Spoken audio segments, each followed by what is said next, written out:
Darwin টেস্টে ইতিহাস সৃষ্টি করে অস্ট্রেলিয়ার মাটিতে প্রথমবার বাংলাদেশের জয়।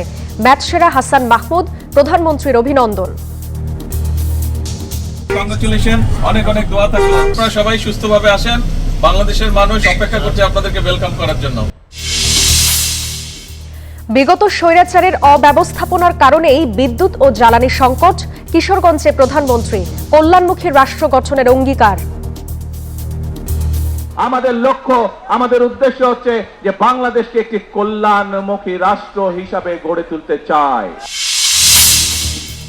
কথা দিয়ে কথা রাখছে বিএনপি সরকার। ইতিবাচক বদলের বাঁকে বাংলাদেশ।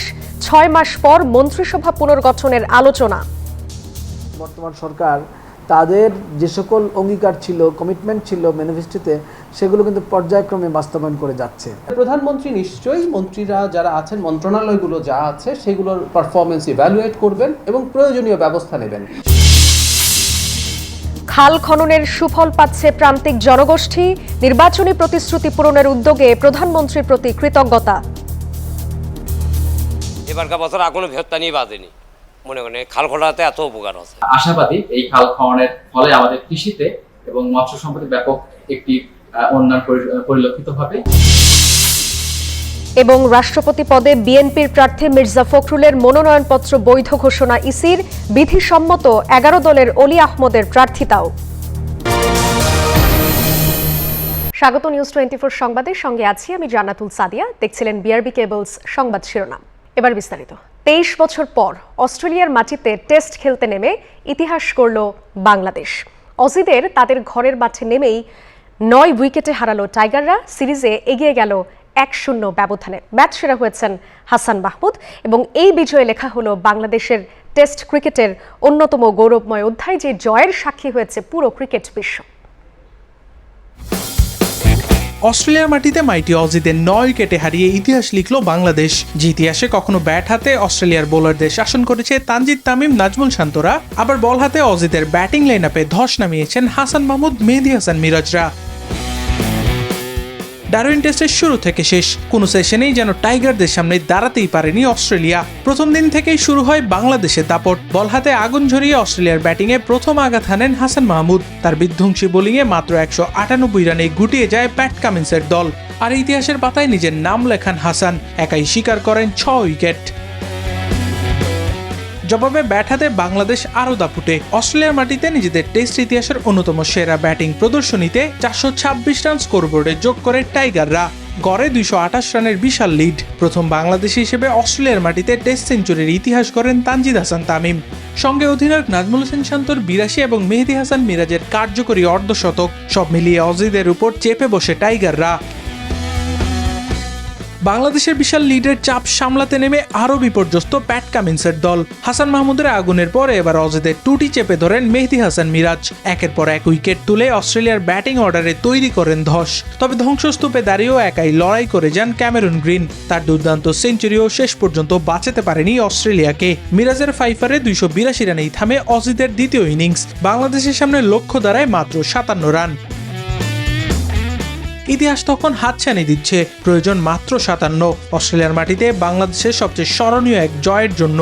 শুরুতেই তানজিদ তামিমের উইকেট হারিয়ে কিছুটা শঙ্কা, কিন্তু এবারও ভয়কে জয় করে টাইগাররা। মমিনুল হক ও সাদমান ইসলামের দৃঢ় ব্যাটিংয়ে সেই শঙ্কা পরিণত হয় উৎসবে। শেষ পর্যন্ত মাইটি অস্ট্রেলিয়ার দুর্গ চূর্ণ বিচূর্ণ করে তাদের ঘরের মাঠে 9 উইকেটের ঐতিহাসিক জয় বাংলাদেশের। টাইগারদের এই জয় প্রমাণ করে দিয়েছে সামর্থ্য আর আত্মবিশ্বাস থাকলে প্রতিপক্ষ যত বড়ই হোক ইতিহাস বদলে দেওয়া সম্ভব। আবরার আল দাইয়া, নিউজ 24। 23 বছর পর অস্ট্রেলিয়ার মাটিতে বাংলাদেশ টেস্ট ক্রিকেট খেলতে নেমে ইতিহাস গড়েছে। এই টেস্টে জয়ের পর ডারউইন টেস্টে যে ঐতিহাসিক জয়টি হয়েছে, সেই টেস্টের জয়ের পরে কিন্তু বাংলাদেশের প্রধানমন্ত্রী তারেক রহমান বাংলাদেশ দলের সঙ্গে ভিডিও কলে কথাও বলেছেন এবং অভিনন্দন জানিয়েছেন দলের খেলোয়াড়, কোচিং স্টাফ সহ সংশ্লিষ্ট সবাইকে। দীর্ঘ 23 বছর পর অস্ট্রেলিয়ার মাটিতে টেস্ট খেলতে নেমে ইতিহাস লিখল বাংলাদেশ। ডারউইনে স্বাগতিক অস্ট্রেলিয়াকে 9 উইকেটের বিশাল ব্যবধানে হারিয়ে সিরিজে এগিয়ে গেল টাইগাররা। অজিদের ঘরের মাঠে এমন জয়ে বাংলাদেশ টেস্ট ক্রিকেটে যোগ করল নতুন এক গৌরব গাথা। ঐতিহাসিক এই জয়ের পরেই বাংলাদেশ দলের সঙ্গে ভিডিও কলে কথা বলেন প্রধানমন্ত্রী তারেক রহমান। বিসিবি সভাপতি তামিম ইকবালের সঙ্গে যুক্ত হয়ে দলের খেলোয়াড়, কোচিং স্টাফ ও সংশ্লিষ্ট সবাইকে অভিনন্দন জানান তিনি। একই সঙ্গে দলের খোঁজ খবরও নেন সরকার প্রধান। বাংলাদেশে অপেক্ষা করছি আপনাদেরকে ওয়েলকাম করার জন্য। সবার শরীর ভালো আছে তো? সবাই ইন গুড হেলথ? ঠিক তো হবে, হ্যাঁ স্বাভাবিক। বাংলাদেশ দলের এমন দুর্দান্ত পারফরমেন্সের প্রশংসা করেন প্রধানমন্ত্রী। একই সঙ্গে পরের টেস্টেও ভালো খেলার প্রত্যাশা জানিয়ে সিরিজ জয়ের এই সম্ভাবনাকে চূড়ান্ত সাফল্যে রূপ দেওয়ার আশা প্রকাশ করেন তিনি।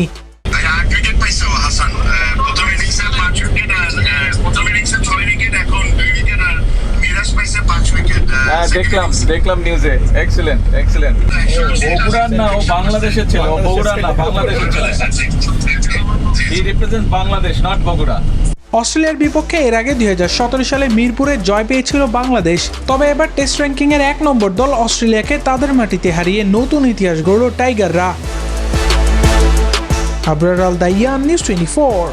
দর্শক, দায়িত্ব নেয়ার পর বিএনপির সরকার 180 দিন পার করলো এবং এই বিষয়টি নিয়ে থাকছে নিউজ 24-এর বিশেষ আয়োজন বিএনপির সরকারের 180 দিন। এবং এই উপলক্ষে আমরা চলে যাব আমাদের সহকর্মীদের কাছে, তারা এই বিশেষ আয়োজনটি নিয়ে থাকছে।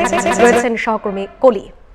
জি সাদিয়া, ধন্যবাদ আপনাকে আমাদের সঙ্গে যুক্ত হবার জন্য। একই সাথে আপনি যে সংবাদগুলো জানিয়েছেন সেই সংবাদের ধারাবাহিকতায় আজকে আমাদের কাছে যেই আয়োজন রয়েছে সেই আয়োজনকে আমরা ভিন্ন ধাঁচে আপনাদের কাছে তুলে ধরবার জন্য দর্শক আমরা নাম দিয়েছি সরকারের 180 দিন।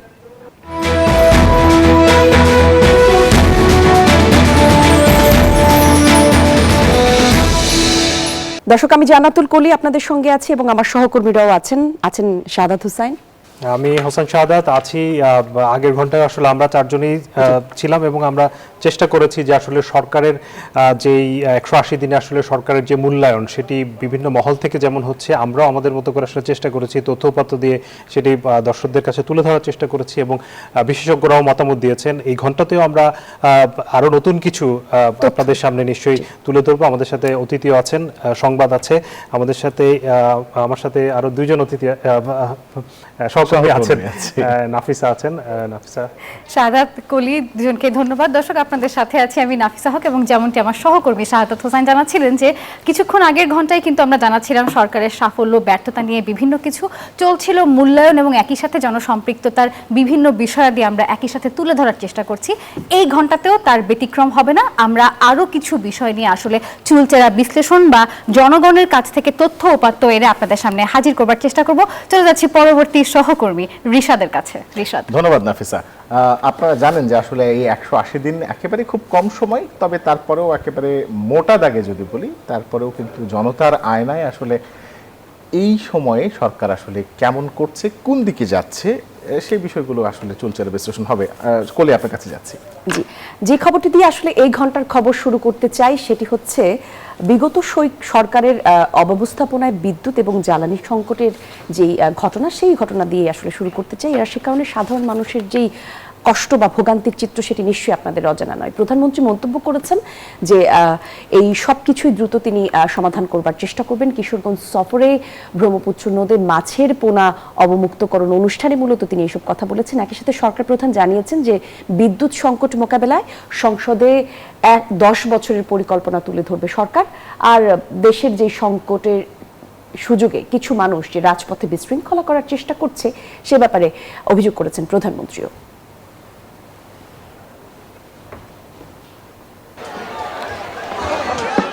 সরকার গঠনের পর প্রথম কিশোরগঞ্জ জেলা সফরে প্রধানমন্ত্রী তারেক রহমান। পথে দেখা হওয়া শিক্ষার্থীদের ক্রীড়া সামগ্রী তুলে দেন তিনি। কিশোরগঞ্জ পাকুন্দিয়ায় ব্রহ্মপুত্র নদে মাছের পোনা অবমুক্ত ও বিতরণ করেন প্রধানমন্ত্রী। শুভেচ্ছা বিনিময় করেন স্থানীয়দের সঙ্গে।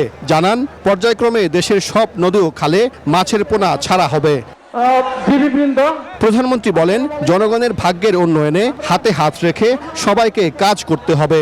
আমাদের লক্ষ্য, আমাদের উদ্দেশ্য হচ্ছে যে বাংলাদেশকে একটি কল্যাণমুখী রাষ্ট্র হিসাবে গড়ে তুলতে চাই। বিগত ফ্যাসিস্ট সরকারের অব্যবস্থাপনার কারণে দেশে এখন বিদ্যুৎ ও জ্বালানির সংকট বলেন সরকার প্রধান। স্বৈরাচারকে এই দেশের মানুষ বিতাড়িত করেছে তাদের আনপ্ল্যান্ড, অপরিকল্পিত পরিকল্পনার জন্য, অপরিকল্পিত বিভিন্ন পদক্ষেপের জন্য আজকে বিদ্যুৎ এবং জ্বালানির এই অবস্থা। এই আগামী 27 তারিখে দেশের মানুষের সামনে জাতীয় সংসদের মধ্যে উপস্থাপন করবে কিভাবে আমরা ইনশাআল্লাহ আগামী 10 বছর এই দেশের বিদ্যুৎ সমস্যার সমাধান করব। বিদ্যুৎ ও জ্বালানি সংকট পুঁজি করে কিছু দল ও ব্যক্তি দেশে বিশৃঙ্খলা তৈরির চেষ্টা করছে বলেও অভিযোগ করেন প্রধানমন্ত্রী। যারা জনগণের স্বার্থে নেওয়া বিভিন্ন কর্মসূচি বাধাগ্রস্ত করবে তাদেরকে জনগণের সকল শক্তি নিয়ে তাদেরকে প্রতিরোধ করবে। এরপর কটিয়াদী উপজেলায় কার্প হ্যাচারি কমপ্লেক্স পরিদর্শন করেন প্রধানমন্ত্রী। পরে কটিয়াদী আচমিতা জর্জ ইনস্টিটিউশন মাঠে জাতীয় মৎস্যপক্ষ 2026-এর উদ্বোধন ও পুরস্কার বিতরণী অনুষ্ঠানে যোগ দেন। 12 ফেব্রুয়ারির নির্বাচনে নিরঙ্কুশ বিজয়ের মাধ্যমে সরকার গঠনের পর 6 মাস পূর্ণ করল বিএনপি সরকার। এই সময়ের মধ্যে ফ্যামিলি কার্ড, কৃষক কার্ড সহ বেশ কিছু নির্বাচনী প্রতিশ্রুতি বাস্তবায়ন করেছে সরকার। আগামী দিনে বাকি সব নির্বাচনী ওয়াদা পূরণে দেশবাসীর সহযোগিতা চাইলেন প্রধানমন্ত্রী তারেক রহমান। সাইফুল ইসলাম, নিউজ 24, কিশোরগঞ্জ। আমরা আমাদের সহকর্মী সাইফুরের বানানো প্রতিবেদনটি দেখলাম। নাফিসা, আমি খুব সম্ভবত আপনার কাছে এই সম্পর্কিত কিছু বিস্তারিত তথ্য থাকবার কথা। একেবারে কলি, আমরা শুরুতেই প্রধানমন্ত্রীর যে প্রতিবেদনটি দেখছিলাম সেই প্রতিবেদনে কিন্তু উঠে এসেছে যে বিগত সময় আমরা যেটা দেখিনি যে কোনো সরকার প্রধান সরাসরি কিন্তু নিজের থেকে গ্যাস বা বিদ্যুৎ এই বিষয়ের ব্যর্থতার কারণে দেশবাসীর কাছে দুঃখ প্রকাশ করেছে, এমন ঘটনা সরকার প্রধানের কাছ থেকে বাংলাদেশের ইতিহাসে কিন্তু আসেনি। কিন্তু বর্তমান সরকার কিন্তু সেটি করে দেখিয়েছে। তবে এখানে সফলতা যতটুকু তার চেয়ে বেশি ব্যর্থতা চোখে পড়েছে। আমরা একটু স্ক্রিনে নজর দিতে চাই। যদি প্রথম কার্ডটা আমরা একটু দেখি, যেখানে বিদ্যুৎ এবং জ্বালানি খাতের ব্যর্থতাকেই সবার আগে আমরা স্থান দিয়েছি, কেননা সেখানে আমরা প্রথমেই দেখতে পাচ্ছি গ্যাস সরবরাহ মারাত্মকভাবে হ্রাস পেয়েছে। একই সাথে কয়েক দফা তেলের দামও বৃদ্ধি পেয়েছে। সিস্টেম লস কমানো যায়নি, সেই সাথে লোডশেডিংও বিগত সময়ের চেয়ে বেশ বৃদ্ধি পেয়েছে। তবে শুধু ব্যর্থতার কথা বললেই আসলে হবে না। পরবর্তী স্লাইডে যেতে চাই, যেখানে বিদ্যুৎ এবং জ্বালানি খাতের অগ্রগতি আমরা কিছুটা হলেও তুলে ধরেছি। সেটি হচ্ছে প্রথমেই যদি আমরা নজর দিই, বিদ্যুৎ খাতে বকেয়া পরিশোধ হয়েছে, যেটি বাংলাদেশে একটা দীর্ঘ সময়ের সমস্যা বলা যেতে পারে। পরবর্তীতে নবায়নযোগ্য জ্বালানি উৎপাদন বৃদ্ধির পদক্ষেপ নেওয়া হয়েছে, যেটি অদূর ভবিষ্যতে একটা বড় মাইল ফলক হতে যাচ্ছে। সেই সাথে জ্বালানি খাত বেসরকারীকরণের উদ্যোগ গ্রহণ করা হয়েছে। একই সাথে তৃতীয় এফএসআরইউ নির্মাণ প্রক্রিয়াও শুরু হয়েছে। দর্শক, আমি এই বিষয়ে আরো একটু বিস্তারিত জানাতে আমাদের সহকর্মী আমার পাশেই রয়েছেন হোসাইন শাহাদাত, তার কাছে যেতে চাই। শাহাদাত, একটু আমাকে জানাবেন, যেহেতু আপনি এই বিষয়গুলোকে একেবারে মাঠ পর্যায়ে থেকে দেখেছেন, আপনার কাছে কি মনে হচ্ছে যে বিগত 6 মাসের চিত্র যদি সংক্ষেপে জানতে চাই? নাফিসা, আসলে আমি একটু সময় নেব এই ক্ষেত্রে, কারণ হচ্ছে এই মুহূর্তে আসলে বিদ্যুৎ এবং জ্বালানি হচ্ছে বাংলাদেশের এই মুহূর্তে সবচেয়ে বড় সংকট। এটি আসলে অস্বীকার করার কোনো উপায় নেই। আপনি যেটি বলছিলেন যে প্রধানমন্ত্রীও কিন্তু এটি স্বীকার করেছে। এই জায়গাটায় একটি গুণগত পরিবর্তন এসছে। আগে যেটি হতো, আগের সরকার বলতে আমরা আসলে ফেসিবাদী যে আওয়ামী লীগ সরকারের সময় আমরা দেখেছি যে সমস্যা আসলে স্বীকার করার মানসিকতা ছিল না, যেটির কারণে আসলে সমাধানের জায়গাটাও কিন্তু বিলম্বিত হতো। এখানে যেটি আসলে এখন যে সংকটটা তৈরি হয়েছে, এটি যেমন মানুষের কাছে মানুষকে কষ্ট দিচ্ছে, অন্যদিকে একটা বিষয় বুঝতে হবে যে এই সমস্যাটা আসলে এসছে কোত্থেকে। এই সমস্যাটা কিন্তু আগের সরকারের অনেকগুলো রেখে যাওয়া সমস্যা, নানান ধরনের অনিয়ম, দুর্নীতি এবং লুটপাটের ফলে কিন্তু এটি হয়েছে। এবং মাঝখানে আসলে যে 2.5 বছর আসলে অন্তর্বর্তী সরকারের সময় ছিল, সেটি কিন্তু আমরা অনেকে ভুলে যাচ্ছি। কারণ সেই সময় আসলে ওই সরকারের হাতে অনেকগুলো বিষয় ছিল। আমি আপনাকে যদি 2-1টা তথ্য দেই, সেটি হচ্ছে আগের আওয়ামী লীগ সরকার তৃতীয় একটি এফএসআরইউ করার উদ্যোগ নিয়েছিল, কিন্তু তাদের সময়ে সেই সময়ে যেটি নেওয়া হয়েছিল সেটি বাংলাদেশে এখন 2টি এফএসআরইউ আছে। এফএসআরইউ হচ্ছে যেটি দিয়ে আসলে আমরা যে গ্যাসটা নিয়ে আসছি এলএনজি, সেটিকে প্রক্রিয়াজাত করে ব্যবহার উপযোগী করা, পাইপলাইনে দেওয়া। সেই জায়গাটাতে এখন যে 2টো আছে, সেখানে আরেকটি আসলে আমাদের দরকার ছিল, এবং সেটির যেই উদ্যোগ নেওয়া হয়েছিল সেটি রাজনীতিকরণের অভিযোগ তুলে সেটি কিন্তু বাতিল করেছে অন্তর্বর্তী সরকার। কারণ সেটি সামিটকে আসলে দেওয়া হয়েছিল। সেটি ঠিক আছে, হয়তো রাজনীতির বিষয় ছিল, কিন্তু সেখানে সেটি বাতিল করে যে নতুন একটি করার, অন্য কারোর সাথে চুক্তি করার যে বিষয়টি ছিল, সেটি কিন্তু আর গত সরকার করেনি। সেটি করলে আজকে কিন্তু আমরা এই সমস্যাটার মধ্যে পড়তাম না। আরেকটি বিষয় হচ্ছে আপনার নবায়নযোগ্য জ্বালানির ক্ষেত্রে ৩৯টি কোম্পানির সাথে চুক্তি করেছিল আওয়ামী লীগ সরকার।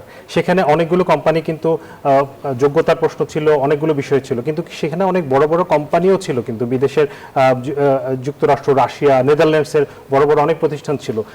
গত সরকার আমলে যেটি করেছে যে এই ৩৯টি কোম্পানির সবকিছুই পুরো চুক্তি কিন্তু সবাইকে কিন্তু খারিজ করে দেওয়া, বাতিল করে দেওয়া হয়েছে। এর বিপরীতে আসলে আবার নতুন করে যে চুক্তি করা সেইটি করা হয়নি, অর্থাৎ মাঝখানে একটি বড় ধরনের গ্যাপ রয়েছে, সেটির কারণে এই সমস্যাটা হচ্ছে। আমি কিন্তু এই সরকারের আসলে দায় নিতে হবে, কারণ গত 6 মাসে আসলে শুরু থেকে যেহেতু এটি আসলে বড় সমস্যা এবং এই সমস্যাটা তারা প্রথম থেকেই দেখেছে, সেটিকে এই পর্যন্ত আসতে না দেওয়ার জন্য যেসব কাজগুলো করা দরকার ছিল সেই জায়গায় আমার মনে হয় একটি আমরা একটু সময় নিয়েছি। সেখানে অবশ্যই জ্বালানি মন্ত্রীকে এই জায়গাটাতেও একটু নজর দেওয়া উচিত বলে আমি মনে করি। একদমই তাই। এবং এই সব কিছু নিয়ে আসলে আমরা যখন কথা বলছি, আমাদের কাছে আরো কিছু কিন্তু সরকারের বিশ্লেষণ সম্পর্কিত তথ্য আমাদের কাছে আছে, ফরেন ট্রেড সম্পর্কে আমাদের কাছে কিছু তথ্য আছে, সেই তথ্যগুলো মূলত আমরা একটু দেখে নিতে চাই। মূল জায়গা থেকে যদি একটু কথা বলি তাহলে দেখব যে চীনের সঙ্গে অর্থনৈতিক অঞ্চলের যে নির্মাণ কাজ সেটি শুরু হয়েছে। এই কারণে শুধুমাত্র বাংলাদেশের সাথে যদি বলি যে চট্টগ্রামের যেই আনোয়ারা, সেখানে প্রায় ৮০০ একর জায়গায় চায়না ইকোনমিক অ্যান্ড ইন্ডাস্ট্রিয়াল জোনের নির্মাণ কাজ শুরু হয়েছে এবং সেটিকে আসলে বলা চলে যে আনুমানিক ধরা হচ্ছে যে $1.3 বিলিয়ন বিনিয়োগ করা হবে সেখানে। যদি একটু মালয়েশিয়ার বিনিয়োগ প্রস্তাবের দিকে যাই, আমরা জানি যে প্রধানমন্ত্রী তারেক রহমান জুনে মালয়েশিয়া সফর করেছেন এবং তিনি ওই সফরের পর থেকে কিন্তু এক ধরনের সম্ভাবনা তৈরি হয়েছে যে বৈদেশিক বাণিজ্য বা যদি বলি মালয়েশিয়ার সাথে সম্পর্ক, সেই জায়গাতে আরো একটা ইনভেস্টমেন্টের জায়গা এবং ইনভেস্টমেন্ট প্রমোশন এবং ফ্যাসিলিটেশন নিয়ে যে সহযোগী কাঠামো সেটা আরো সামনের দিকে এগিয়ে নেওয়ার একটা প্রস্তাব শুরু হয়েছে। একই সাথে যুক্তরাষ্ট্রের সঙ্গে বিনিয়োগ যে প্রস্তাব, সেই প্রস্তাবেও বাংলাদেশ কিছুটা এগিয়েছে। ধারণা করা হচ্ছে যে যুক্তরাষ্ট্রের সঙ্গে বাংলাদেশের যে অর্থনৈতিক সম্পর্ক সেটি আরো জোরদার করা হবে এবং মার্কিন বিনিয়োগ আকর্ষণের উপর এই সরকার মূলত জোর দিচ্ছে। একই সাথে যুক্তরাষ্ট্রের 25 প্রতিষ্ঠানে বাংলাদেশের সফরের কথা বলা হয়েছে। 25টি শীর্ষ মার্কিন কোম্পানি, প্রায় 45 জন সিনিয়র কর্মকর্তা বাংলাদেশে এসে সরকারি সংস্থা, একই সাথে মন্ত্রণালয়ের সঙ্গে বৈঠক করেছেন। এই বৈঠকের উদ্যোগ নেওয়া হয়েছে এবং বলা হচ্ছে যে বাংলাদেশের যে বিনিয়োগের পরিবেশ, সেই পরিবেশ উন্নত করা হবে এবং বাংলাদেশকে আরো বিনিয়োগ বান্ধব করা হবে। তারপরে যদি যাই দক্ষিণ কোরিয়ার সাথে দ্বিপাক্ষিক চুক্তির কথা, বাংলাদেশের সঙ্গে দক্ষিণ কোরিয়ার দ্বিপাক্ষিক যে চুক্তি, সেই চুক্তিটি নিয়েও সম্ভাবনার একটা বিশাল দুয়ার সামনে 97% পণ্যে দক্ষিণ কোরিয়া শুল্কমুক্ত সুবিধা দিচ্ছে এবং এই ধরনের চুক্তিগুলো কিন্তু বাংলাদেশকে বৈদেশিক বাণিজ্য বাড়ানোর ক্ষেত্রে অনেক এগিয়ে দেবে। একদমই তাই। আমাদের কাছে আরো কিছু তথ্য আছে, যেমন বিএনপি সরকারের 180 দিনের যেই অ্যাসেসমেন্ট, সেই সম্পর্কে রিশাদের কাছেও কিছু খোঁজ খবর থাকার কথা। কিন্তু রিশাদ, আলোচনার এই পর্যায়ে আমরা কিভাবে প্রোগ্রাম ফ্লো চালাবো? হ্যাঁ, ঠিক তাই কলি, কিন্তু তার আগে আমাদের একটা ছোট্ট বিরতিতে যাওয়ার প্রয়োজন। দর্শক, সরকারের 180 দিন সংক্রান্ত আলোচনা চলবে এবং একটা ছোট্ট বিরতির পর ফিরছে। দর্শক, আরো একবার আমন্ত্রণ, আপনারা দেখছেন সরকারের 180 দিন সম্পর্কে আমাদের বিশেষ আয়োজন, অর্থাৎ নিউজ 24 এর বিশেষ আয়োজন। আমরা 4 জন সহকর্মী আপনাদের সঙ্গে যুক্ত আছি এবং একটু বলে রাখতে চাই যে বাংলাদেশ আসলে কেমন চলছে এই বিষয় নিয়ে যদি আমরা কথা বলতে চাই, তাহলে সবার আগে দেখতে হবে যে ব্যবসা বাণিজ্যের যে জায়গাটা, সেখান থেকে আমরা কতটুকু উন্নতি করলাম। আমাদের সহকর্মী হোসাইন শাহাদাত যেহেতু ব্যবসা বাণিজ্যের পুরো জায়গা দেখেন, সাংবাদিকতার জায়গা থেকে, আমরা তার কাছ থেকেই জানবো যে কি তথ্য তার কাছে আছে, কি যুক্ত করতে চান। আসলে একটি কথা আছে, আসলে পৃথিবীর সবখানে আসলে ব্যবসা আছে, পলিটিক্সেও ব্যবসা আছে। পৃথিবীর কোথাও একটি মিসাইল পড়লে সেটার পেছনে আসলে ব্যবসা এবং বাণিজ্য জড়িত থাকে এবং সরকারের জন্য এটি খুবই গুরুত্বপূর্ণ, বিনিয়োগ পরিবেশ ফেরানো এবং ব্যবসা বাণিজ্যের পরিবেশ তৈরি করে ব্যবসাকে বা দেশকে আসলে এগিয়ে নিয়ে যাওয়া। সেই লক্ষ্যে আসলে $1 ট্রিলিয়ন যে অর্থনীতির ঘোষণা দিয়েছেন প্রধানমন্ত্রী, আমরা দেখতে চাই যে গত 6 মাসে তার প্রতিশ্রুতি কতটা রেখেছেন সে বিষয়ে অর্থনীতিবিদ এবং ব্যবসায়ীরা কি বলছেন আমরা একটু দেখতে চাই। এই যে অর্থনীতির চ্যালেঞ্জ আছে, অর্থনীতিতে inflation challenge, energy challenge, banking sector challenge, স্লতগতির বিনিয়োগ, কর্মসংস্থান, এক্সপোর্ট কনসেন্ট্রেশন, এগুলোকে কিন্তু ওনারা প্রথম দিনই স্বীকৃতি দিয়েছেন। 20-25 জন লোকই কিন্তু বাংলাদেশের ব্যাংকিং সেক্টরটাকে ধ্বংস করে দিয়েছে। সেই 20-25 জন লোকের কাছ থেকে যে সিংহভাগ এনপিএল এর টাকা আদায় না করলে কিন্তু এই ব্যাংকগুলো ঘুরে দাঁড়াতে পারবে না। অন্তর্বর্তী সরকার সময়কালীন যে ধরনের একটা দুর্বল রাজনৈতিক সরকারি কাঠামো দেখছিলাম, যেখানে আমরা বিভিন্ন ধরনের মব বেসড অ্যাক্টিভিটি আমরা দেখতে পাচ্ছিলাম, এক ধরনের অনিশ্চয়তা ছিল দেশের ভিতরে, অর্থনৈতিক ক্ষেত্রে যে প্রতিভাব সেখান থেকে ফিরে সে অর্থে উঠতে পারছিল না। সেখান থেকে নির্বাচিত সরকার আসবার পরে জনগণের ভিতরে অনেকটাই আস্থা ফিরেছে, স্বস্তি ফিরেছে, অর্থনৈতিক কর্মকাণ্ডে ধীরে ধীরে গতি বৃদ্ধি হয়েছে। সরকার যদি উন্নয়নমূলক অনেক কাজ করে তখন এবং উন্নয়নের টাকাটা যদি খুব সঠিকভাবে ব্যবহার হয়, উৎপাদনশীলতা বাড়বে, মানুষের কর্মসংস্থান বাড়বে, মানুষের হাতে টাকা আসবে, তখন কিন্তু ওটা মূল্যস্ফীতিকে উস্কেও দিবে না খুব একটা। এবং যেহেতু মানুষের কর্মসংস্থান এবং অর্থ থাকবে হাতে, তার জন্য একটা চাপ সৃষ্টি হবে না। এই ধরনের পদক্ষেপ, এটার জন্য অবশ্য একটু সময় দরকার। আমরা দেখছিলাম যে আসলে খুব দারুণভাবে ব্যবসায়ীরা বর্ণনা করছিলেন যে গেল 180 দিনে কি ঘটেছে এবং তার আগে কি ঘটেছে এবং সামনে করণীয়, সেই বিষয়গুলো কিন্তু তারা বলছিলেন, ব্যবসায়িক নেতারা তারা বলছিলেন। আমাদের সঙ্গে এই মুহূর্তে আরেক স্টুডিও থেকে যুক্ত হবেন রেজাউল করিম রনি, সাংবাদিক ও রাজনৈতিক বিশ্লেষক। আমরা একটু তার সঙ্গে কথা বলতে চাই। যেহেতু রেজাউল করিম রনি, আপনি নিশ্চয়ই আমাকে শুনতে পাচ্ছেন। আমি একটা প্রশ্ন করতে চাই, সেটি হলো এই 180 দিনে সরকারের জন্য সবচেয়ে বড় চ্যালেঞ্জ ছিল বিনিয়োগ বান্ধব পরিবেশ সৃষ্টি করা এবং ভঙ্গুর অর্থনীতিকে আবার নতুন করে পুনঃপ্রতিষ্ঠা করা। সেই জায়গায় আসলে সরকার কতটা এগোতে পারলো? জি দেখেন, এটাই সবচেয়ে বড় চ্যালেঞ্জ। আপনি যেমনটি বললেন, এটা খুবই কারেক্টলি বলেছেন। দেখেন, যে কোনো একটা সমস্যা সমাধানের প্রথম ধাপ কি এবং সবচেয়ে কার্যকরী ধাপ কি? কার্যকরী ধাপ হলো সেটাকে সমস্যা মনে করা এবং সেটাকে চিহ্নিত করতে পারা। এবং প্রপারলি যদি একটা সমস্যাকে আমরা সমস্যা মনে করি, তাহলে কিন্তু সমাধান অর্ধেক হয়ে যায়। বাকিটা শুধু সমাধানের প্রক্রিয়াটা মধ্যে প্রবেশ করাটা। কিন্তু আমাদের ক্ষেত্রে মূল প্রবলেমটা হয় যে সমস্যাটাকে সঠিকভাবে চিহ্নিত করার ক্ষেত্রে আমরা বেশিরভাগ সময় পিছিয়ে থাকি। তো এই সরকারের অনেক গুরুত্বপূর্ণ আপনার অগ্রগতির মধ্যে একটা হলো যে তারা প্রপারলি সমস্যাটা কোথায় সেটা চিহ্নিত করতে পারছে। প্রপারলি সমস্যাটা হলো বাংলাদেশের অর্থনৈতিক খাত, কর্মসংস্থান তৈরি করা এবং আপনার ব্যবসা বাণিজ্যের পরিবেশ তৈরি করা। এখন ব্যবসা বাণিজ্যের পরিবেশ তৈরি করার ক্ষেত্রে আপনার দুই ধরনের ঘটনা লাগে। একটা হলো যে ইন্টারনাল স্ট্যাবিলিটি এবং তারপর হলো এক্সটার্নাল আপনার বাহিরের বিনিয়োগ। এবং বাহিরের বিনিয়োগটা মূলত নির্ভর করে আপনার ইন্টারনাল বা অভ্যন্তরীণ স্থিতিশীলতার উপরে।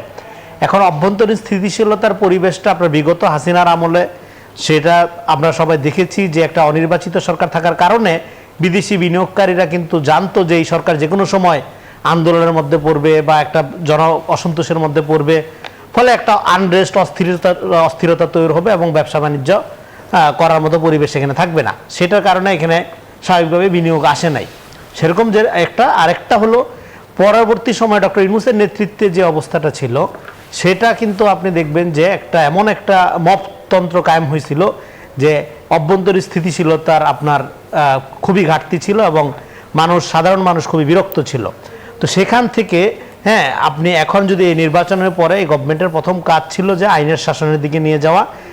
এটা আরেকটা হলো লম্বা সময় হাসিনার আমল এবং এই অন্তর্বর্তীকালীন সময় পুরা সময়ের মধ্যে কিন্তু একটা কালচার তৈরি হয়ে গেছিল, এনার্কি তৈরি করা, কথায় কথায় রাস্তাঘাটে যাওয়া, ভাঙচুর করা, দাবি দেওয়া জানানো, তারপরে হলো আপনার প্রতিবাদ জানানো, এগুলো একটা। আরেকটা হলো যে আনরেস্ট তৈরি করা, অকারণে আপনার হাঙ্গামা তৈরি করা, এনার্কি তৈরি করা, এগুলো আলাদা জিনিস।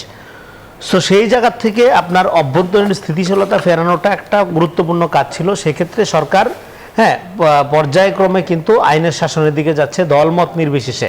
নিজের দলের লোকও যদি অপরাধ করতেছে তাকে অ্যারেস্ট করা হচ্ছে। ফলে একটা মেসেজ কিন্তু যাচ্ছে যে অপরাধী আপনি যেই হন না কেন, আপনাকে আইনের আওতায় আনতে হবে। অনেক অনেক ধন্যবাদ রেজাউল করিম রনি আপনাকে। আপনি খুব চমৎকারভাবে বিষয়গুলো বর্ণনা করছিলেন। আমরা ছিলাম রেজাউল করিম রনির কাছে এবং তিনি অর্থনীতির যে ভঙ্গুর দশা এবং বিনিয়োগ বান্ধব পরিবেশ, এই দুটো ফেরানোর জন্য আসলে সরকার এই 180 দিনে কি করেছে সেই বিষয়গুলো তিনি বলছিলেন। নাফিসা। রিশাদ, ধন্যবাদ আপনাকে। দর্শক, একটু জানিয়ে দিতে চাই যে রাষ্ট্রপতি পদে বিএনপি প্রার্থী মির্জা ফখরুল ইসলাম আলমগীরের মনোনয়নপত্র বৈধ ঘোষণা করেছেন নির্বাচনী কর্তা এবং সিইসি এএমএম নাসির উদ্দিন। আজ দুপুরে রাজধানীর আগারগাঁওয়ে নির্বাচন কমিশন ভবনে প্রধান নির্বাচন কমিশনারের কনফারেন্স রুমে নির্বাচনী কর্তা এবং সিসি তার এই মনোনয়নপত্র যাচাই বাছাই করেন এবং এই সময় বিএনপির স্থায়ী কমিটির সদস্য আব্দুল মঈন খান, গয়েশ্বর চন্দ্র রায়, জাতীয় সংসদের চিফ হুইপ নুরুল ইসলাম মনি, হুইপ মিয়া নুরুদ্দিন আহমেদ অপু এনারা উপস্থিত ছিলেন এবং এর আগে সকালে 11 দলীয় জোট সমর্থিত রাষ্ট্রপতি পদপ্রার্থী কর্নেল অলি আহমদের মনোনয়নপত্র বৈধ ঘোষণা করেছেন সিএসি। আগামী 20 অগস্ট 23তম রাষ্ট্রপতি নির্বাচন অনুষ্ঠিত হবে। আর এর আগে গত 18 আগস্ট বিকেল 4টায় প্রার্থিতা প্রত্যাহারের শেষ সময় নির্ধারণ করা হয়েছে। প্রার্থী মির্জা ফখরুল ইসলাম আলমকে 23তম বাংলাদেশের রাষ্ট্রপতি নির্বাচনের প্রার্থী হিসেবে বৈধ ঘোষিত হয়েছে। ডক্টর অলি আহমেদ বীর বিক্রমের মনোনয়নপত্রটি সঠিক হিসাবে পাওয়া গেছে। ডক্টর অলি আহমেদ বীর বিক্রম স্যারের জন্য মনোনয়নপত্র সকালে বাছাই করা হচ্ছে, প্রথমটাই বাছাই করে যথার্থতা পাওয়া গেছে, কাজে সেটাই আপনার গৃহীত হয়েছে। আর পরবর্তীতে মির্জা ফখরুল ইসলাম আলমগীর স্যারের যেটা মনোনয়নপত্র সেটাও যথার্থ পাওয়া গেছে। শেখ হাসিনাকে ফিরিয়ে আনা সহ দিল্লিকে 4 শর্ত দিয়েছে ঢাকা, জানিয়েছেন পররাষ্ট্র মন্ত্রণালয়ের মুখপাত্র একেএম শহীদুল করিম। জানান, অনুকূল পরিবেশ তৈরি হলেই ভারত সফরে যাবেন প্রধানমন্ত্রী তারেক রহমান। দুপুরে পররাষ্ট্র মন্ত্রণালয়ের ব্রিফিংয়ে এসব কথা বলেন তিনি। মুখপাত্র বলেন, দ্বিপাক্ষিক প্রত্যর্পণ চুক্তি অনুযায়ী শেখ হাসিনা এবং অন্যান্য পলাতক অপরাধীদের দ্রুত ফেরত পাঠাতে ভারতীয় কর্তৃপক্ষের কাছে অনুরোধ জানানো হয়েছে। বাংলাদেশ এখন ভারতের জবাবের অপেক্ষায় আছে বলেও জানান তিনি। We are of the view that a propitious environment needs to be created for this visit. To this end, we have requested the Indian authorities to expeditiously act on our request to extradite Sheikh Hasina and other fugitive criminals, and to hand over Bangladesh the accused killers of Shahid Sharif Islam Hadi. বিদ্যুৎ ও গ্যাসের সংকট 6 মাস বা 1 বছরে সমাধান সম্ভব নয়। সংকট কাটাতে কমপক্ষে 2 বছর সময় লাগবে বলেছেন অর্থমন্ত্রী আমির খসরু মাহমুদ চৌধুরী। বিদ্যুৎ গ্যাস ছাড়াও অর্থনীতি এগিয়ে নেওয়া সম্ভব নয়, সংকট নিরসনে কাজ করছে সরকার। রোববার রাজধানী ইন্টারকন্টিনেন্টাল হোটেলে আমস্টারডাম আয়োজিত সেমিনারে অর্থমন্ত্রী বলেন, দেশের অর্থনীতি বর্তমানে স্থিতিশীলতার প্রক্রিয়ার মধ্যে রয়েছে। উত্তরাধিকার সূত্রে পাওয়া আর্থিক সংকট থেকে ঘুরে দাঁড়ানোর চেষ্টা করছে সরকার। ভবিষ্যতের জ্বালানি চাহিদা মেটাতে নবায়নযোগ্য জ্বালানি ও গ্যাস ও কয়লার সমন্বয়ে বিদ্যুৎ উৎপাদনের পরিকল্পনা করা হচ্ছে। জানান, কর ব্যবস্থা, লাল ফিতার দৌরাত্ম্য, দুর্নীতি ও হয়রানি কমিয়ে ব্যবসার পরিবেশ উন্নত করতে কাজ করছে সরকার। This is something that we have more or less decided. Hopefully, in due time, we'll see the big change in the power and gas sector. I always had one more thing, because in the way of development that $1 trillion economy that we have projected into 2034. দর্শক, আপনারা দেখছেন সরকারের 180 দিন উপলক্ষে news 24 এর বিশেষ এই আয়োজন। ছোট্ট একটা বিরতির পর আর অন্যান্য খবর নিয়ে ফিরছি, থাকুন সঙ্গে। দেখছেন সরকারের 180 দিনে নিউজ 24 এর বিশেষ আয়োজন। দর্শক, আমরা 2 ঘন্টার যে আয়োজন, সেই আয়োজনে মোটামুটি ব্যাখ্যা করবার চেষ্টা করেছি 180 দিনে সরকারের যে প্রত্যাশাটা কতখানি পূরণ হলো, ব্যর্থতায় কি কি যুক্ত হলো, একই সাথে সমালোচনা যারা করছেন অথবা বিরোধী দলের পক্ষ থেকে কি কি কথা হয়েছে। আমরা একটু দেশের আইন শৃঙ্খলা পরিস্থিতি সম্পর্কে বিস্তারিত কিছু তথ্য আপনাদেরকে জানাতে চাই। একটি অ্যাসেসমেন্ট কার্ড নিয়ে আমার সহকর্মী রিশাদ অপেক্ষা করছেন। ধন্যবাদ কুলি। আপনি জানেন যে দুর্নীতি, আইনের শাসন, জনপ্রশাসন, বিচার বিভাগ, পুলিশ, এই সব কিছু মিলে কিন্তু আসলে আইন শৃঙ্খলা পরিস্থিতি যেটি রয়েছে, বিশেষ করে 5 আগস্ট পরবর্তী সময়ে আপনারা দেখেছেন যে আইন শৃঙ্খলা পরিস্থিতির ব্যাপক অবনতি হয়েছিল এবং পরবর্তীতে কিন্তু অন্তর্বর্তীকালীন সরকারের সময় পেরিয়ে যখন বিএনপি সরকার গঠন করে গেল 180 দিনে কিন্তু আসলে বেশ কিছু গুরুত্বপূর্ণ বিষয় কিন্তু সামনে এসেছে। যেমন আমি যদি একটা উদাহরণ দিয়ে শুরু করি, সেটা হলো রামিসা হত্যা এবং ধর্ষণ মামলার যে রায়, সেটি মাত্র 19 কার্য দিবসের ভিতরে হয়েছে। আমরা একটু স্লাইডটা দেখে নিতে চাই যে আসলে এই সময়ে আর কি কি ঘটেছে। আমি একটু সেই সময়ের মধ্যে একটু বলে নিতে চাই যে মেহেরপুরেও একটি শিশু ধর্ষণ মামলা কিন্তু মাত্র 29 দিনে বিচার কার্য সম্পন্ন হয়েছে। শেখ হাসিনার বিরুদ্ধে মামলার রায়ে ফাঁসির আদেশ সেটি কিন্তু হয়েছে এবং একই সঙ্গে অস্থিতিশীল পরিস্থিতি মোকাবেলা করে অপরাধ কমিয়ে আনা, রামিসা হত্যা সহ মামলার রায় যেটি বলছিলাম। মেহেরপুরের ঘটনাও আপনাকে বলেছি, মামলার নিষ্পত্তিতে এগিয়ে থাকা জেলাগুলোকে পুরস্কার ঘোষণা করা হয়েছে সরকারের পক্ষ থেকে এবং জামিন, বেল, বন্ড মিলছে মোবাইলে। এটি একটি খুব গুরুত্বপূর্ণ বিষয়। আমরা একটু এই সময়ের ভেতরে কিছু সমালোচনার জায়গাও আছে, সেগুলো একটু দেখে নিতে চাই। পরবর্তী স্লাইডে আছে আইন শৃঙ্খলা পরিস্থিতি যদিও এখনো পুরোপুরি নিয়ন্ত্রণে আসেনি, তবে 6 মাস আমরা বারবারই বলছি যে আসলে খুব কম সময় এই ধরনের বিষয়ে যাওয়ার জন্য। মব কালচারও পুরোপুরি নিয়ন্ত্রণে আসেনি, চাঁদাবাজি কমেনি, বরং অনেক ক্ষেত্রে বেড়েছে এবং বেশ কিছু গণমাধ্যমে এই ধরনের খবর আসছে। এবং দুর্নীতি এখনো পর্যন্ত কমানো যায়নি, যেটি আসলে এই সরকারের অগ্রাধিকার কার্যতালিকায় কিন্তু রয়েছে। এই হচ্ছে আইন শৃঙ্খলা পরিস্থিতির জায়গা কলি। এবং সেই সাথে আরো একটি বিষয় যে এই প্রতিষ্ঠানের দুর্নীতি বন্ধ এবং এই বিষয়গুলোতেও কিন্তু সরকার খুব জোর দিচ্ছে। সেই সাথে আসলে যে বিষয় নিয়ে আসলে কথা বলছিলাম আমরা, এখান থেকে স্বচ্ছতার জায়গা যদি বলি, এই সরকার জনগণের কাছে বরাবরই স্বচ্ছতার সাথে নিজেদের পরিস্থিতি তুলে ধরবার চেষ্টা করেছে। আপনি জানবেন খাল খনন কর্মসূচিতে সরকারের পক্ষ থেকে যে অর্থ বরাদ্দ করা হয়েছিল, সেই অর্থ কিন্তু আবার যতটুকু খরচ হয়েছে তার বাকি অংশ কিন্তু আবার ফেরত দেওয়া হয়েছে সরকারের কাছে। অর্থাৎ এই নজির কিন্তু আমরা আগে কখনো দেখিনি। আরেকটি বিষয় বলে আপনার সঙ্গে একটু যুক্ত করব, সেটি হলো যে জাপান সরকারকে আমরা দেখেছি যে বিভিন্ন সময় বাংলাদেশের জাইকা সহায়তায় যে ধরনের প্রকল্প তারা করেছে এবং সেই সব প্রকল্পে তারা যে অর্থ খরচ করেছে, যে অর্থ বেঁচে গেছে, সে অর্থ আবারও সরকারি কোষাগারে জমা দিয়েছে। এবং বাংলাদেশ কিন্তু একেবারে পাশাপাশি বন্ধুত্বপূর্ণ সম্পর্ক জাপানের সঙ্গে বাংলাদেশের রয়েছে এবং কূটনৈতিকভাবে পররাষ্ট্রগতভাবে জাপান সবসময় বাংলাদেশের খুব ভালো বন্ধু। তো সেক্ষেত্রে বাংলাদেশ কিন্তু বর্তমান সরকার তারাও কিন্তু আসলে জাপানের যে বিষয়টি রয়েছে এই সুদৃষ্টির জায়গাগুলো কিন্তু আসলে তারা খুব দারুণভাবে আলোকপাত করছে। একদমই তাই। আর সরকারকে নিয়ে আসলে মানুষের দৃষ্টিভঙ্গি কি, কেমন সরকার আমরা পেলাম, এই সম্পর্কিত কিছু তথ্য আমরা রেখেছি, একটু দেখে নিব দর্শক। সরকার আসলে সাধারণ মানুষের চোখে কেমন? সাদাসিধা সরকার এবারের সরকার বলা হচ্ছে। সরকারের 180 দিনের তারেক রহমান ব্যতিক্রমী প্রধানমন্ত্রী, এটা কিন্তু নানা রকম জায়গা থেকে তিনি ব্যাখ্যা পেয়েছেন। বিভিন্ন সরকারি দল বলি, বিরোধী দল বলি, সাধারণ মানুষ বলি, সবাই বলেছে ওনাকে উনি যে সাধারণ জীবন যাপন করেন এটা সবার দৃষ্টিতে এসেছে। একই সাথে তিনি অফিস করেন সচিবালয়ে এবং আমরা দেখেছি যে উনি আসার পর শনিবারের যে ছুটি সেটিও কিন্তু তিনি ক্যান্সেল করেছেন। খাবার দাবার ব্যাপারে তিনি একটা পরিবর্তন এনেছেন। রাস্তা আটকে জনভোগান্তি করবার যেই চিত্র আমরা এই যাবৎকালীন দেখে এসেছি, প্রত্যেকটা সময় ভিআইপি মুভমেন্টের কারণে ঘন্টার পর ঘন্টা সাধারণ মানুষ যানজটে আটকে ছিল, সেই জায়গার একটা অবসান ঘটেছে। বিরোধী দলের সাথে সখ্যতা বজায় রেখেছে। আমরা দেখেছি দায়িত্ব পাওয়ার পরপরই ফুল নিয়ে তিনি বিরোধী দলের সাথে দেখা করতে গিয়েছেন, যারা অসুস্থ তাদেরকে তিনি ব্যক্তিগতভাবে দেখতে যান। তারপরে আমরা দেখেছি যে সৌহার্দ্যপূর্ণ রাজনৈতিক পরিবেশের যে চেষ্টা, সেটিও কিন্তু শাহাদাত তিনি করবার চেষ্টা করেছেন। এবং বাকি আলাদা কিছু পয়েন্টসও নিশ্চয়ই আছে, শাহাদাত ব্যাখ্যা করতে চান কিনা?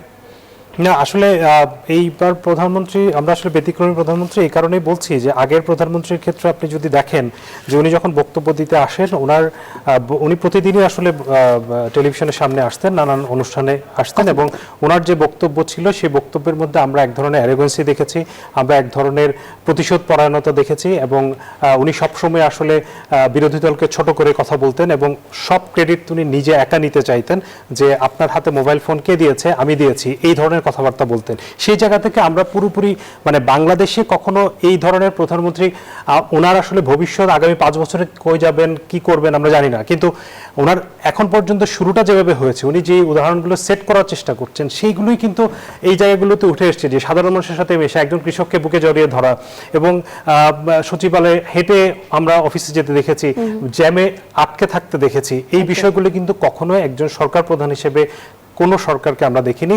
সেটিকে আসলে আমার কাছে মনে হয় যে শুধু উনি একা করলেই হবে না, ওনার দলের যে অন্যান্য নেতারা রয়েছেন, মন্ত্রীরা রয়েছেন, তাদের মধ্যে কিন্তু এটিকে রেপ্লিকেট করতে হবে, যাতে সাধারণ মানুষের কাছে একটি প্রশ্ন মেসেজটা যায় যে এটি আসলে জনগণের সরকার, মানুষের সরকার, আমার সরকার। আমি বলতে পারি যে আমার সরকার। আমরা কিন্তু 17 বছর কখনো ওন করতে পারি না সরকারকে, বিকজ অফ সরকার সবসময় ক্রেডিটটা নিজে নিতে চেয়েছে। সেই জায়গাটাতে আমার মনে হয় এখানে একটি উদাহরণ সেট করা হয়েছে এবং সেই উদাহরণ দিয়ে বাংলাদেশকে আমার মনে হয় সামনের দিকে এগিয়ে যাওয়ার ক্ষেত্রে অনেক বেশি একই সাথে যুক্ত করতে চাই শাহাদাত, যে সরকারের সবচেয়ে বড় গুণ হচ্ছে জবাবদিহিতা। এই সরকারের মধ্যে কিন্তু এই প্রবণতা আমরা দেখেছি এবং আপনি যেটা বললেন যে এই 5 বছরে সরকারের কি হবে না হবে, তার চেয়ে বড় কথা যে উদাহরণটা যে সেট হয়ে গেল, পরবর্তীতে সরকারের কাছে জবাবদিহিতার জন্য জনগণ সব সময় প্রস্তুত থাকবে, তার কাজের হিসাব থাকবে এবং আসলেই জনগণের জন্য কতটুকু কাজ হচ্ছে, কিভাবে কাজ হচ্ছে এবং সেই জায়গাটার স্বচ্ছতা এটি নিশ্চিত হওয়ার জন্য বলতে গেলে এটা কিন্তু বেশ বড় একটা পদক্ষেপ। রিশাদ, নাফিসা, সেই সঙ্গে একটু বলতে চাই যে আসলে যেই মাইলস্টোনগুলো সেট করা হয়েছে সেই জায়গায় কিন্তু আসলে সরকারের সামনে বিশেষ করে মন্ত্রিসভার সামনে যেহেতু মন্ত্রী পরিষদের রদবদল হচ্ছে, হওয়ার একটি আভাস এসেছে এবং সেই সঙ্গে এটি সম্প্রসারিত হবার কথা রয়েছে, এবং সবকিছু মিলে কিন্তু মন্ত্রী পরিষদের সামনে কিন্তু একটা বড় ধরনের চ্যালেঞ্জ থাকবে, যেহেতু প্রধানমন্ত্রী নিজে এই ধরনের চ্যালেঞ্জ সেট করেছেন এবং এই মাইলস্টোনগুলো তিনি নিজে সেট করেছেন। সেক্ষেত্রে তাদের জন্য একটা বড় চ্যালেঞ্জ থাকবে সামনের দিনগুলোতে, তারা খুব দ্রুত সময়ের ভেতরে যেন প্রধানমন্ত্রী যেভাবে চলছেন, যেভাবে সবকিছু করছেন, জনতার কাতারে এসেছেন, তারাও যেন চলে আসে। সেই জিনিসগুলো কিন্তু মন্ত্রিসভার জন্য, কিন্তু মন্ত্রিসভা নিয়ে আসলে কিছু প্রশ্ন আছে মানুষের, জনগণের মধ্যে, সেগুলো অ্যাসেসমেন্ট করা উচিত, সঠিক ব্যক্তিকে সঠিক জায়গায় আসলে দেওয়া হচ্ছে কিনা সেটা একেবারেই তাই। তবে যেটা আসলে বলে শেষ করতে চাই আমাদের আজকের আয়োজন, সেটি হচ্ছে 180 দিন সরকারকে বিবেচনা করবার জন্য যথেষ্ট নয়, মূল্যায়ন করবার জন্য যথেষ্ট নয়, সফল কিংবা ব্যর্থ এই জায়গাতে এই কনক্লুশনে আসার জন্য যথেষ্ট নয়। তাই দেখতে হবে আগামীর দিনগুলো কেমন যায়, সরকার কেমন করে। জনসমর্থন পেয়ে যে সরকার এসেছে, জনগণের প্রত্যাশা সেই সরকার পূরণ করবে, এই ভরসাতেই আমরাও আসলে সরকারের পাশে থাকতে চাই। আমরা মূল্যায়ন করতে চাই, প্রত্যেকটি ভালো কাজের সমালোচনা করতে চাই সরকার কোথায় ভুল করছে, এবং সে কারণেই গণমাধ্যম আর সেই জায়গা থেকে নিউজ 24-এর আজকের এই আয়োজন। যারা সঙ্গে ছিলেন ধন্যবাদ। বিদায় নিতে চাই আজকে সরকারের 180 দিন।